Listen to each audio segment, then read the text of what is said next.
Hi and welcome back to the channel. In this week's video, we're covering DBT projects in Snowflake. Now, DBT projects uses DBT Core, and that's the open source data transformation tool and framework that lets you define, test, and deploy SQL transformations within your Snowflake environment. Now, this differs from some of my other videos on the channel around DBT Cloud, which is essentially the managed version of DBT Core and comes with a whole host of other features, some of which you can see on the channel, and I'll put a little banner at the top of the screen now, so you can check that out. In this video, we're going to work through one of the brilliant Snowflake quick starts and tutorials, so you can get a hands-on sense of how you would get started with DBT projects in your own environment. So I hope you find this video useful. Okay, so here we are, and I just want to start with this page. I'll put this link into the video description below. And this is one of the guides that Snowflake has out there, formerly known as Quick Starts. So this is all about exploring DBT projects on Snowflake. Thank you, Charlie Hammond, for putting this out here. But the reason why I use these is because it's accessible to you guys, so you can actually follow along as well in your own time, if you so wish. You obviously need a Snowflake account to do this. And the first thing is we're going to have to set up some data. And this is the Tasty Bytes data. So this is a fictional kind of food truck, restaurant, stalls. And there's a script here to build all the objects and data required for the lab. So if you click on that link, you get brought into this Tasty Bytes DBT demo setup script. You copy this out and then you run it in the Snowflake environment. So I've already done this in my trial environment here. But essentially, if I take you through this, you create in a warehouse, a database called Tasty Bytes with some schemas in here. Here's your API integration to GitHub, which you're going to need later. And then all of the data is really stored on Amazon S3 and publicly accessible. So we create some tables initially, and then to populate those tables, you can see here, we're using that external S3 stage and bringing the data in. So once you've done that, in your catalog database explorer, you will then have this Tasty Bytes DB database. So once you run that setup script, you can then come down to this section here on exploring the data. So you can create a new SQL file in your workspace and name it dataprofile.sql. We go back into Snowflake and we go to Projects, Workspaces. Here's the one I created earlier, but if you haven't got that, you can click Add New SQL File, give it a name, dataprofile.sql. And then I've also copied the script using this little button here and pasted it in. So if I run this script in my environment, this will query that data that I've just uploaded from Amazon S3 from the external stage. Notice it's joining some of these tables together, customer loyalty and order header. And this is looking at sales grouped by customer. So we've got city, country, first name, last name, email address, and the total sale for each of these customers. We go back across to the quick start then. We now need to clone an example project that we're going to use for the next steps in this lab. And to do that, we need to go into our workspace again in Snowflake, so in here. And if I drop this down, we can see we can create a workspace from a Git repository. So if you click that, then it prompts you for the repository URL. We can grab that here. So just copy that, paste it into here. Everything else is pre-populated. The Git integration was already created for us. So if you remember, I pointed this out for you in the setup script. So it's already created our Git underscore integration object. And we need to make sure it's a public repository. So we don't need to worry about creating personal access tokens for this particular demo. If we click create, it's going to grab a copy of this GitHub project that we're going to use for the rest of the lab. So whilst it's doing that, it just takes a few seconds. We'll come back to our guide, and down here, here's the example project that we're now going to work with. So you can see we've got our raw tables here, country, franchise, location, menu. This is a point of sale. And then we've got a customer loyalty raw table as well. We can then use the DBT within Snowflake, DBT projects to create these data marts. So here's a lineage diagram at a high level.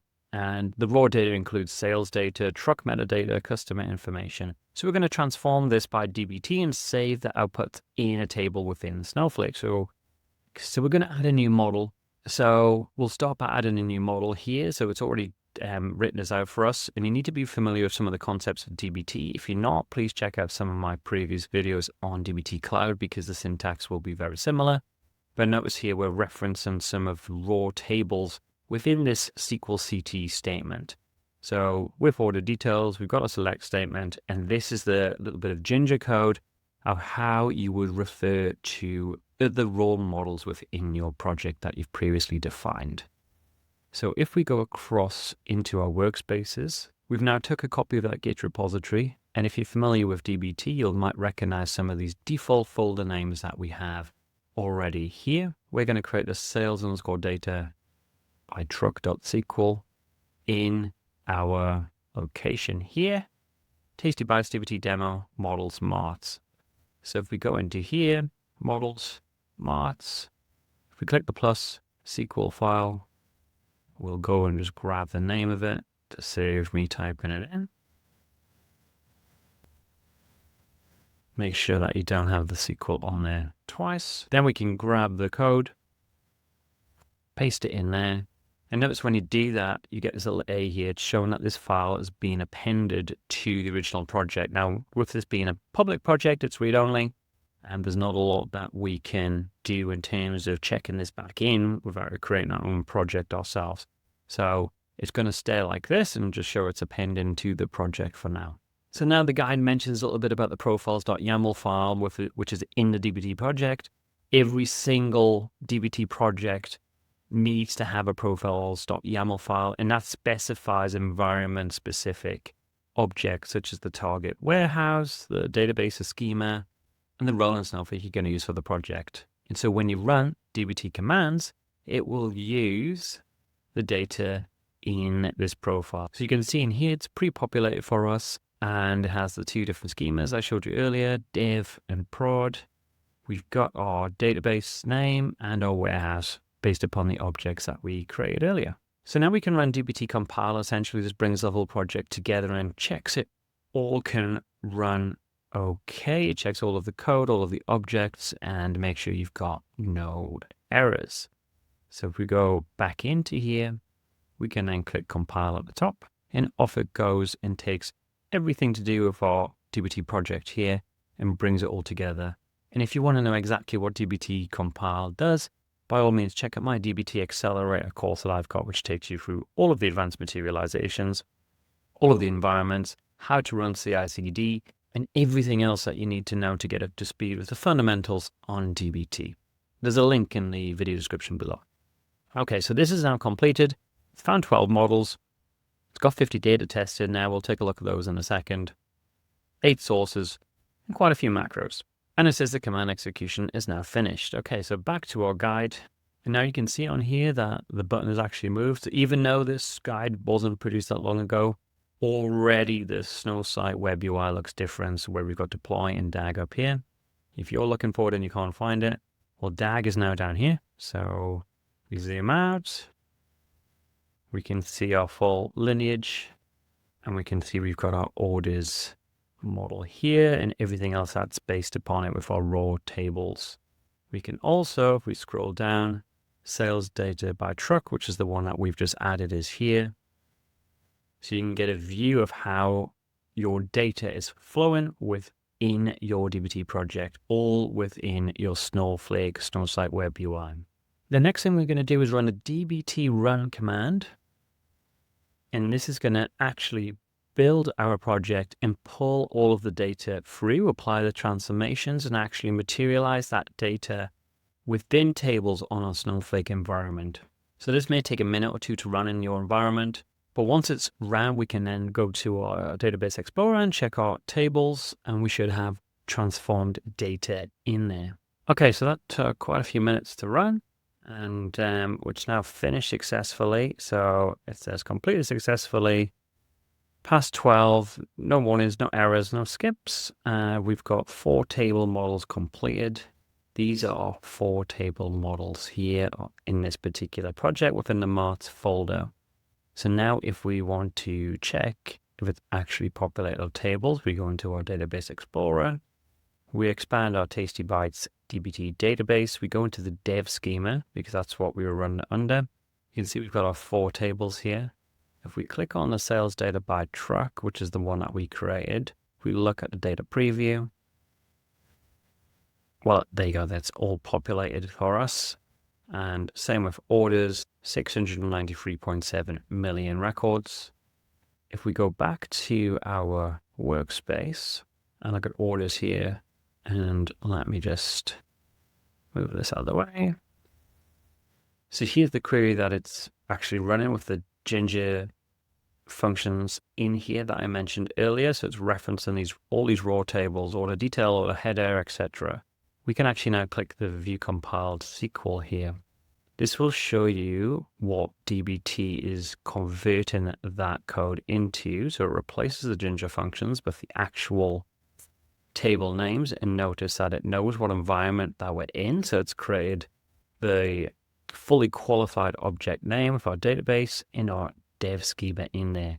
Now we can actually copy and paste this directly into a new SQL worksheet within Snowflake and run that, and we'll get exactly the same records as we've got now in our orders data mart table that we just looked at.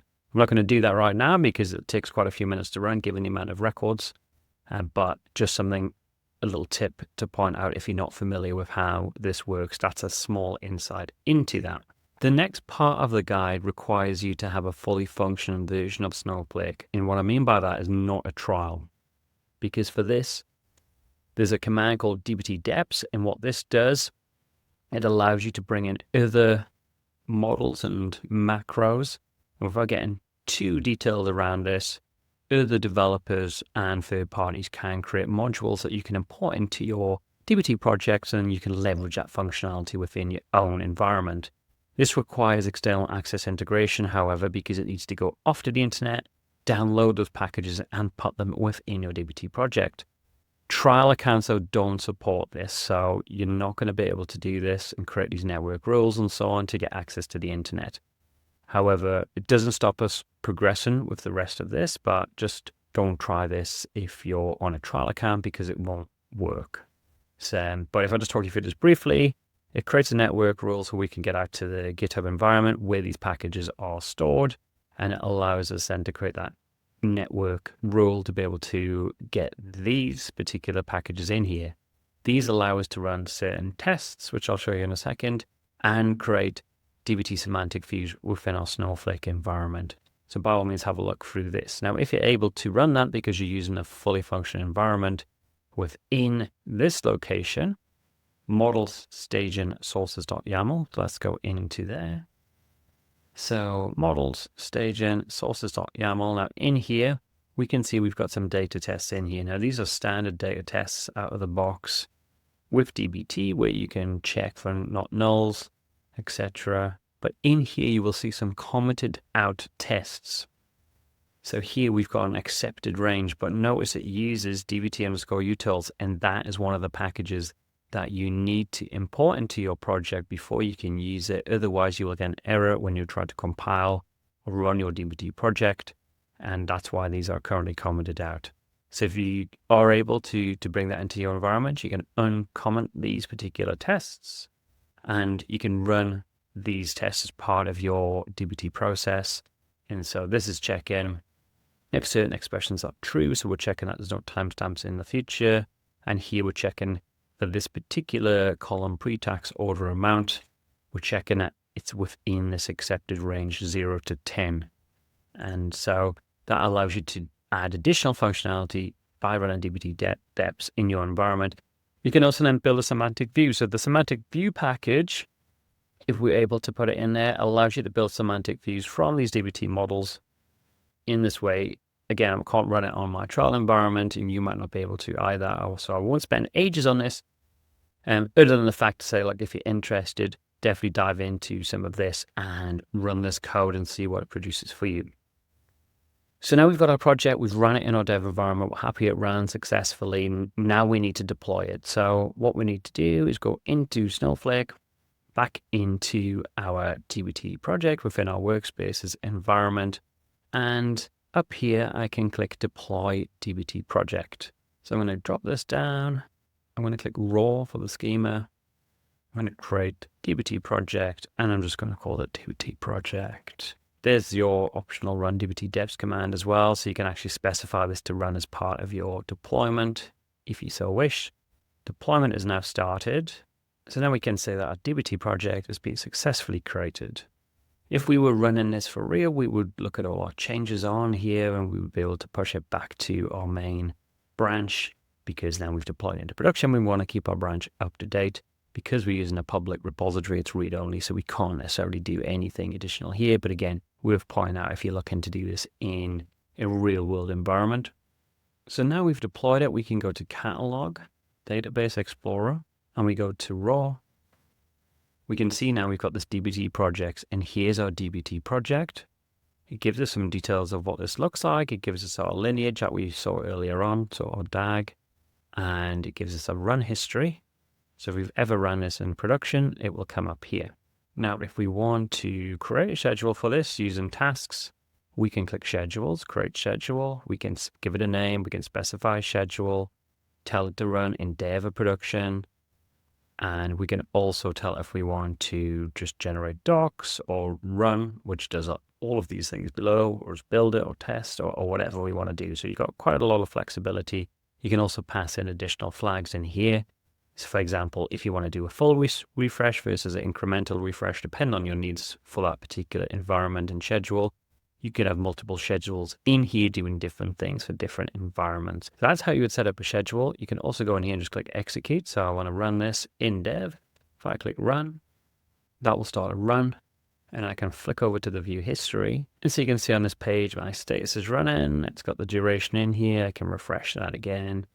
And that will, once it gets completed successfully, appear in here. So you can then view all of your independent runs.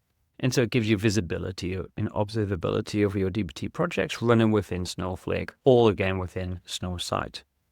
If I flip back to the guide, it does tell you about how you can create more complex tasks and alerts. I'm not going to go into a huge amount of detail on this either. I'll let you have a look through in your own time. But essentially, you're creating normal Snowflake tasks here, and using this execute DBT project function or command to run the DBT project within the task. And again, you can pass in those arguments. You can then set up alerts that can send you emails based upon certain criteria. So you get quite a lot of control using the native out-of-the-box Snowflake functionality. Here's what that page might look like once you've ran a few different DBT projects within Snowflake. So you've got a number of different ones, and it tells you which ones have failed, succeeded, how long they took, what the previous runs looked like. And the guide goes on to talk about more detail around looking at tracing, looking at cost monitoring. Again, these aren't functionality that are specific to DBT projects. It's more using what already exists within Snowflake to actually wrap it around the DBT core functionality that's now embedded in Snowflake and called DBT Projects. So I hope you found that video useful. You'll learn how to use workspaces and Snowflake's own Snowsight IDE that integrates now with DBT projects quite nicely. You also learned how to pull a remote DBT project from Git into your Snowflake workspaces, and learn how you can run, edit, and deploy DBT projects all within Snowflake, as well as how to schedule them for regular runs, passing in different arguments depending on your needs, and then being able to view the output of them. So I hope you found this video useful. If you did, keep watching, keep subscribing. New videos coming very soon.